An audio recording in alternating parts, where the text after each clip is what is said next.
이마 그 물을 건너지 마오. 임은 교이 물을 건너시네. 물에 휩쓸려 돌아가시니 장차 임을 어찌할꼬. 임을 위해 슬픔을 노래한 공무도화가는 고등학교 교과서에도 실려있어 낯설지가 않은 작품인데요. 대학이나 공무원 시험에도 자주 출제되는 현존하는 가장 오래된 우리 민족의 서정시가입니다.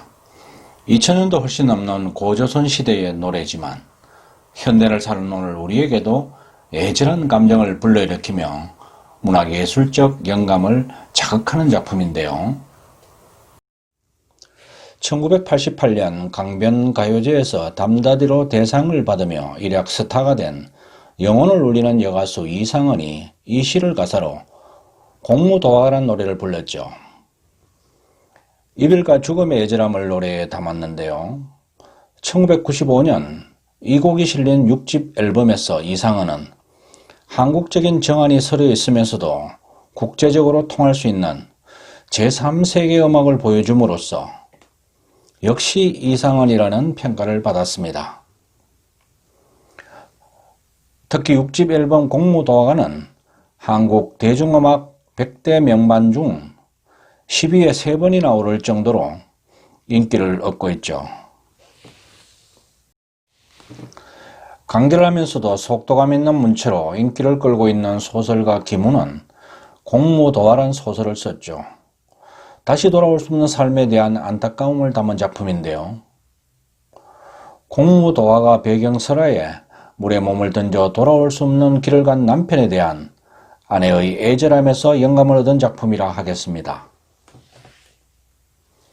공무도화의 또 다른 현대적 변형 작품은 500만 관중을 울린 진모영 감독의 영화 이마 그 강을 건너지 마오입니다. 공무도화가의 첫 구절이 영화의 제목인데요. 76년의 한평생 동안 서로를 향한 수뇌부를 펼친 89세 할머니와 98세 할아버지의 사랑과 이별의 이야기를 담은 말 그대로 눈물 없이는 볼 수 없는 감동의 다큐멘터리 독립영화죠. 그런데 이 영화의 주 관객층이 뜻밖에도 20대였다는 사실입니다. 그렇다면 20대가 이 영화에 열광한 이유는 무엇이었을까요? 바로 범사를 초월하는 불변의 사랑, 판타지 같은 이상적인 사랑을 현실 속에서 만날 수 있었던 거죠. 우리가 잊고 살고 있는 부부간, 가족 간의 사랑, 나아가 삶의 가치를 되돌아보게 하기 때문일 텐데요. 그래서일까요? 영화를 본 관객들은 하나같이 눈물 한 바가지 흘렀다는 반응을 보였죠. 그렇다면 오늘 사는 현대인들에게도 깊은 감동을 주며 다양한 장르로 변형이 되고 있는 공무도화가의 원형은 어떤 내용일까요? 공무도화 님이여 물을 건너지 마오. 공경도화 임은 교이 물을 건너시네. 타이사 강물에 휩쓸려 돌아가시니 당내공화 장차 임을 어찌할꼬. 공무도화가는 원래 우리말 노래였는데 당시엔 우리 문자 한글이 없던 때라 한문으로 번역되어 책에 수록된 한역 시인데요. 시에 나오는 한문을 보면 공은 상대를 높여 부르는 2인칭 대명사이고 무는 하지 말라는 뜻의 금지어입니다.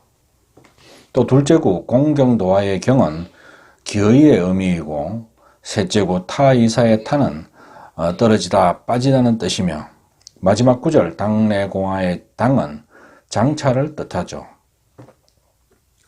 공무도화가는 이렇게 길이가 달랑 4구절에 불과하지만 사은사구의 짧은 시에 담긴 서사는 그러나 결코 가볍지가 않습니다. 이 작품은 중국의 후한시대 최홍이 정리한 금조에 처음 실렸고 서진시대 최표의 고금주에 나오는 배경설화를 1800년대 초 실학자 한치윤이 해동 역사를 집필하면서 소개했습니다. 이 시의 배경설화는 조선진의 진주어린 광리자구가 새벽 강가에서 흰머리를 풀에 헤친 숫병을 든 사내, 즉 백수강부가 강을 건너는 장면을 목격하게 되는데요. 부인이 뒤따라 달려오며 만류하지만 사내는 이내 물에 빠져 죽게 되고 뒤따르던 부인이 공우를 타며 통곡하듯 노래를 부른 뒤 자신도 남편을 따라 물에 빠져 죽게 됩니다.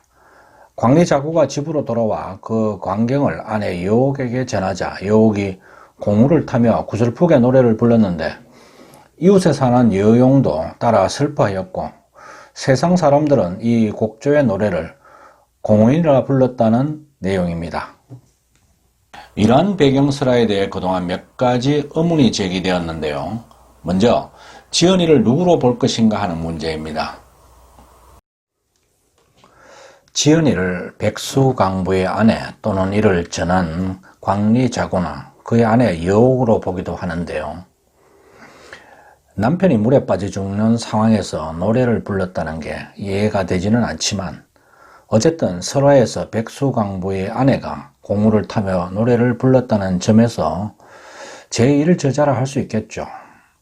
그리고 광리자구의 아내 여옥이 이를 악곡화해서 불렀고 그 노래가 공우인으로 전해졌다는 점에서 제2저자 또는 공우인의 악곡자라 할 수 있겠습니다. 또 하나 의문이 가는 것은 백수강부는 왜 강을 건너야 했고 부인의 만류에도 죽음의 길을 택했을까 하는 점인데요. 여러분은 어떻게 생각하세요? 물을 건너려다 빠져 죽게 되는 남편의 죽음은 어쩌면 지극히 사적인 일일 수도 있겠죠. 그러나 전쟁이나 국경을 넘는 것과 같은 사생결단의 그 어떤 사건을 상징한다고 상상해 볼 수 있을 것 같습니다. 어쨌거나 죽은 남편을 위해 노래를 불렀다는 것은 일반적인 노래가 아니라 통곡이요 절규라 해야 옳을 것입니다. 미처 손 써볼 틈도 없이 급습하는 찰나의 이별이나 죽음이 사실 우리 인간 세상에는 그리 드물지가 않죠. 가까이는 세월호 침몰 상황이 그러한데요. 그러고 보면 통곡이야말로 남겨진 사람들이 애도를 표하는 가장 순일한 형식이 아닐까 생각해 봅니다. 또 다른 의문은 백수강부의 호칭 문제인데요.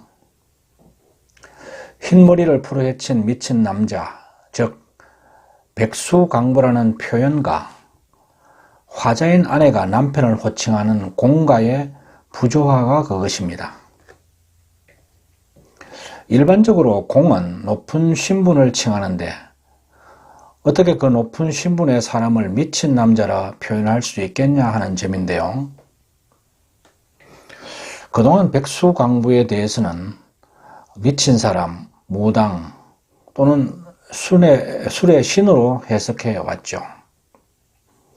그런데 최근 고전문학자 이규배 시인이 백수강부라 칭하는 것은 이 시를 한자로 기록한 중국 한족의 시각이고 공이라 칭한 것은 그의 아내와 조선인 거류민들의 시각이라는 해석을 내놓아 주목을 받고 있습니다. 이규배 시인은 또 공무도화의 핵심 어구인 도화, 즉 물을 건너다를 죽음을 각오하고 국경을 넘거나 전쟁을 일으키는 행위로 해석했는데요.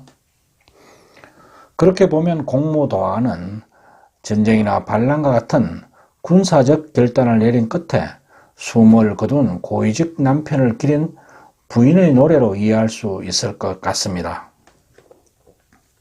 하지만 단순히 한문으로 번역된 시를 통해 노래의 원형과 그 배경을 파악하기란 원천적으로 쉽지가 않죠. 부족한 여백을 메우는 상상력은 결국 독자의 몫이 될 것입니다. 표현이 직설적인 이 시의 시상 전개 방식을 보면 임은 만류에도 기어이 물에 빠져 죽게 되고 화자가 탄식을 하는 구조인데요. 마지막 구절 장차 임을 어찌할꼬에 화자의 심정이 집약되어 있는 선경후정에 실하겠습니다. 이런 처용과의 끝구절 빼앗긴 것을 어찌하리오에 아산할 어찌하랬구나 청산별곡에 나오는 날 붙잡으니 어찌할꼬에 잡사원이 내 어찌하리꼬, 그리고 예시조의 종장에 나오는 엇더리와 같은 표현 방식이라 하겠습니다. 공무도화의 시적 정서는 애원에서 초조와 비애, 탄식과 체념으로 변화되는데 이 시의 전체적인 미의식은 비엠이라 하겠습니다. 이 시에서는 물의 상징적 의미가 매우 중요한데요. 물을 매개로 사랑과 죽음이 결합되고 있죠. 원형 상징으로서의 물은 정화와 순결, 새 생명을 상징하지만 소멸과 죽음, 이별을 상징하기도 하고 부활의 의미를 띠기도 합니다.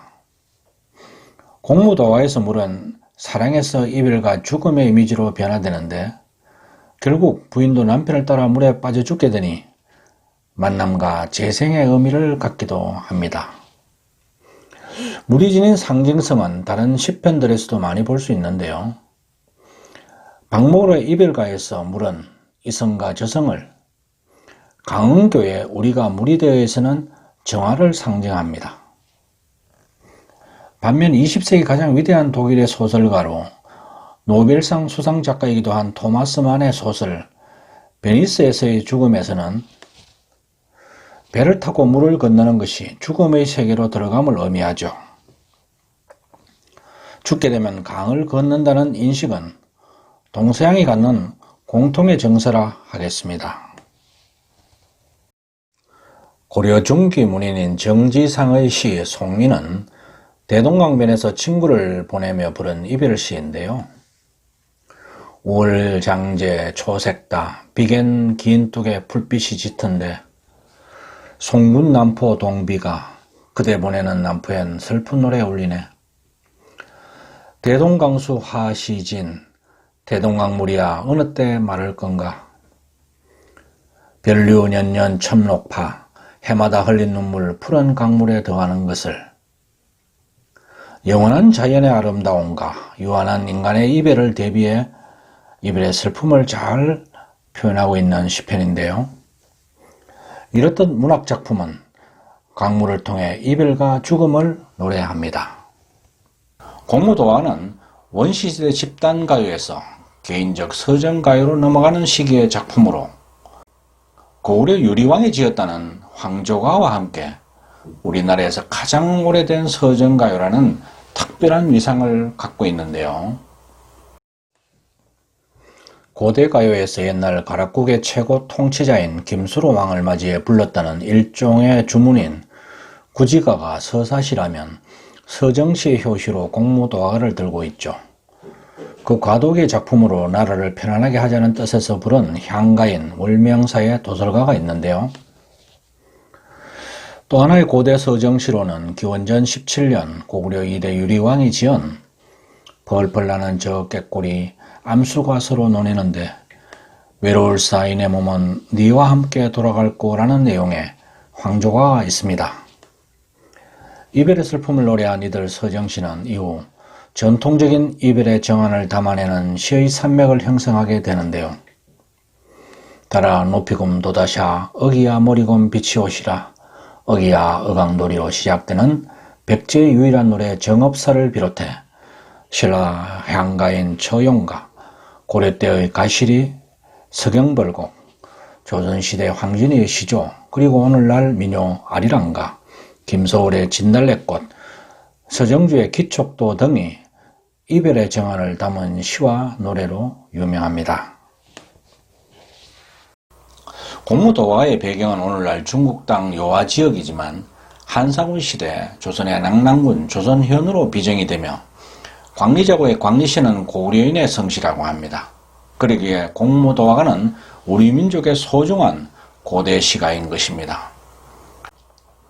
요하 지역이 지금은 중국의 영토이고 중국의 역사 왜곡 작업인 동북공정이 마무리된 상황이지만 우리 민족 고유의 정서와 정신문화를 만날 수 있는 문화 영토라는 점을 고대가요 공무도화를 통해 가슴에 깊이 새겨야 하겠습니다.